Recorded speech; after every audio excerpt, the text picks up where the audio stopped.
Putin holds the upper hand. The Russians feel victory is close, but it is not a done deal. Perhaps that's why Putin is playing hardball. Ever since Trump extended a hand of friendship, the Russian president has held his cards close to his chest. Like when Trump spoke with Putin, he claimed that they had reached an agreement. Trump said they had agreed to begin ceasefire talks. But Putin told a different story.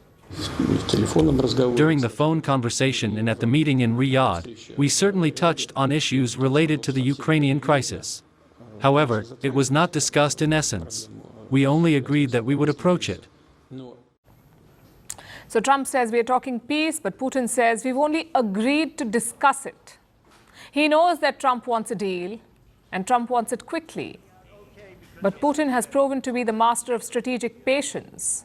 After the clash at the White House, he has spelled out more demands. Russia now wants the US to contain Europe first.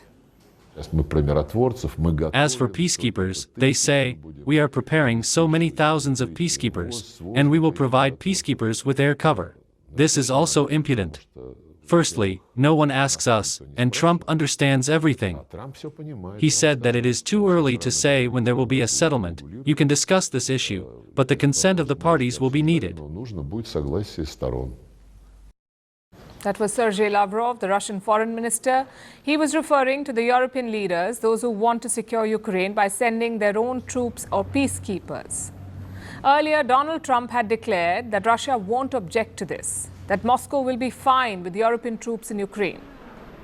But clearly, Russia has a problem with that. Lavrov says they won't allow it.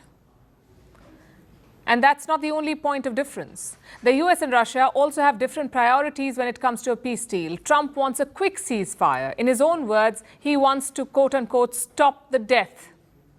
But Putin wants a wider deal, a deal that addresses the, quote-unquote, root causes of the war.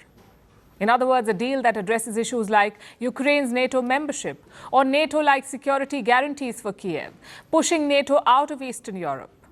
This includes both the physical troop presence and NATO military assets in the region.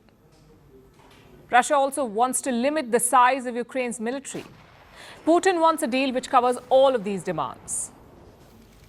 And that means there won't be a quick agreement because this negotiation on all of these points could take months. And the US cannot do it alone. Even if Trump offers Putin the best terms, he cannot give unilateral guarantees on all these issues. He will have to involve Europe.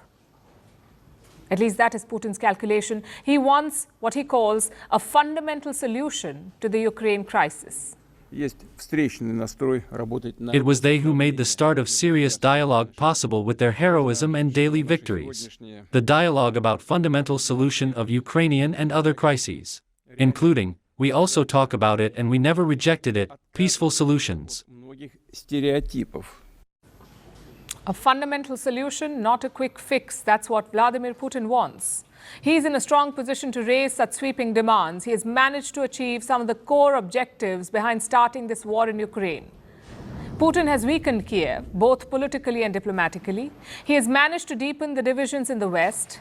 And now he's dictating the terms and the pace of the peace talks.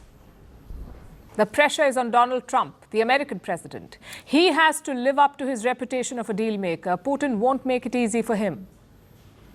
Russia's intentions are quite clear. Putin doesn't just want a deal, he wants to make the West pay a price for it.